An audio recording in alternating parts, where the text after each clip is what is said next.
Salam Patriot di Suara Patriot bersama Chandra Tua.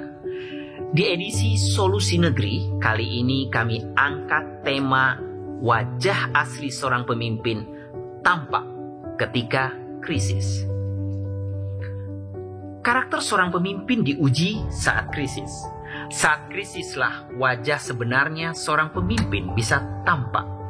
Apakah ia seorang pemimpin sejati atau pemimpin karbitan hasil rumah produksi, pencitraan, ataukah hanya seorang pion, petugas, boneka, atau proksi bagi dari suatu tangan yang tak nampak? Pada saat krisislah terbukti apakah ia seorang leader atau dealer.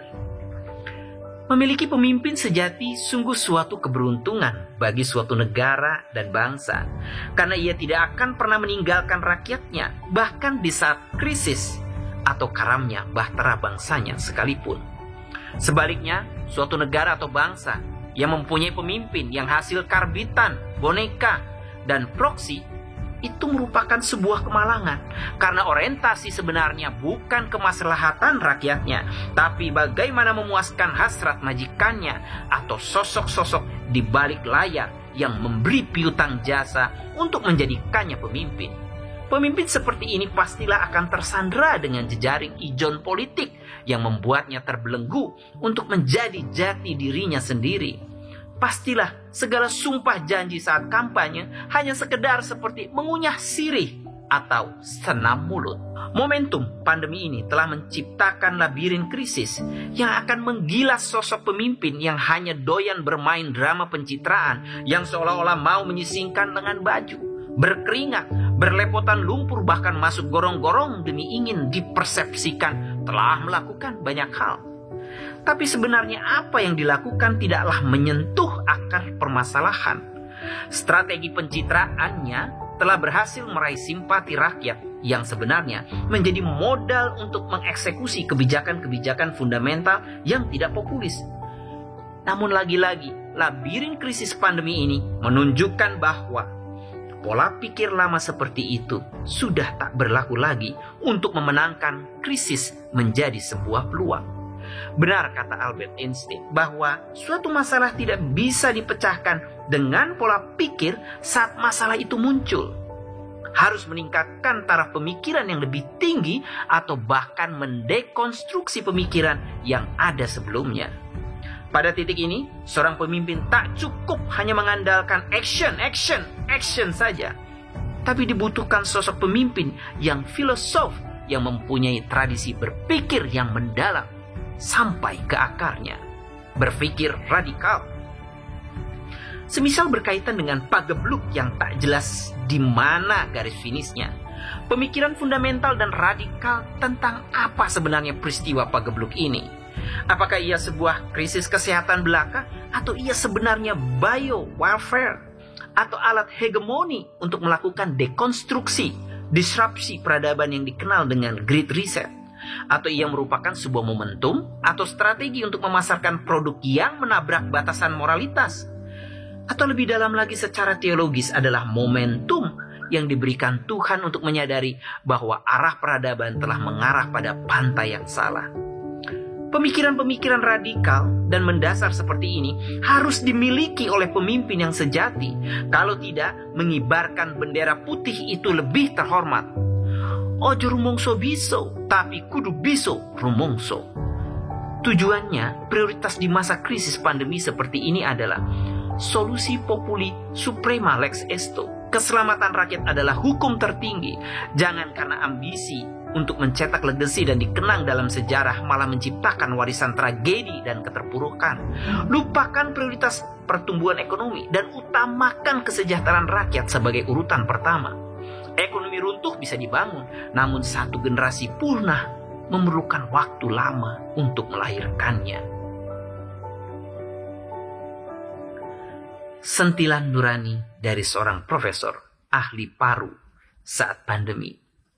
Profesor merupakan jabatan akademik tertinggi pada satuan pendidikan tinggi. Di tangan mereka lah lahir para dokter. Sedangkan untuk mencapai doktor perlu promotor seorang profesor dan 2 orang co-promotor. Ternyata seorang profesor pun sampai detik akhir kehidupannya masih harus menjalani ujian. Siapa lagi yang berhak untuk menguji seorang profesor? Apakah teman sesama profesor, rektor, atau dekan? Ternyata bukan. Beliau diuji oleh Tuhan yang menciptakannya. Kisah nyata ini terjadi di salah satu rumah sakit khusus penanganan COVID. Seorang profesor ahli paru diserang COVID. Oleh anaknya yang juga ahli paru dibawa berobat dan perlu segera dirawat di rumah sakit. Beberapa hari perawatan ternyata sang profesor mengalami sesak nafas dan memerlukan ICU untuk pemasangan ventilator yang merupakan titik akhir penyelamatan nyawanya. Di tempat lain pernah terjadi di mana seorang pejabat yang dengan kekuasaannya berebut ventilator dengan seorang ibu hamil yang juga memerlukannya. Akhirnya si pejabat berhasil mendapatkan ventilator yang akhirnya meninggal. Sedangkan ibu hamil tersebut juga meninggal. Perilaku egoisme pejabat ini telah mengorbankan 3 hal, yaitu nyawanya sendiri, seorang ibu, pencetak generasi dan peradaban, dan seorang bayi yang mempresentasikan masa depan itu sendiri. Yang tidak menutup kemungkinan bayi tersebut adalah seorang yang membawa kebaikan bagi negaranya di masa depan. Kontras dengan sikap pejabat di atas, seorang profesor ini sebelum dilakukan pemasangan ventilator menilai sendiri kondisi parunya melalui CT scan dan laboratorium lainnya. Dari ilmunya sang profesor berkesimpulan, ventilator ini sebaiknya diberikan saja pada orang yang berpotensi untuk sembuh lebih besar. Dengan ikhlas dia tolak ventilator yang telah dipersiapkan sebelumnya. Hanya dalam hitungan jam beliau mengembuskan nafas terakhir. Kisah menyentuh ini adalah karya terakhir yang membuktikan keprofesorannya. Bukan hanya sekedar presentasi akademik, tapi legasi karakter yang agung yang bakal menginspirasi lebih banyak kehidupan. Bahwa ada yang lebih tinggi dari sekedar gelar profesor, yaitu karakter agung tak egois dan penuh belas kasih. Siapakah profesor tersebut? Apakah dari negeri dongeng antah berantah? Ternyata itu seorang profesor di negeri kita sendiri, Profesor Dr. Taufik, guru besar Fakultas Kedokteran Universitas Andalas, Sumatera Barat, yang wafat pada 8 Juli 2021 di Rumah Sakit Persahabatan Jakarta. Semoga kemartirannya di tengah perjuangan melawan pandemi menginspirasi para pemimpin di negeri, meneladani karakter mulia seperti yang dilakukan profesor ini, yang akan menjadi catatan tinta emas sejarah. Sebuah legasi keteladanan yang lebih monumental dari beribu monumen dan ribuan kilometer jalan tol, bahwa masih ada karakter yang baik di momen krisis ini. Ini adalah harapan, karena separuh dari kepemimpinan adalah karakter, dan separuhnya lagi seni dan kemampuan manajemen. Semoga menginspirasi. Salam patriot, saya Chandra Tua. Mohon undur diri.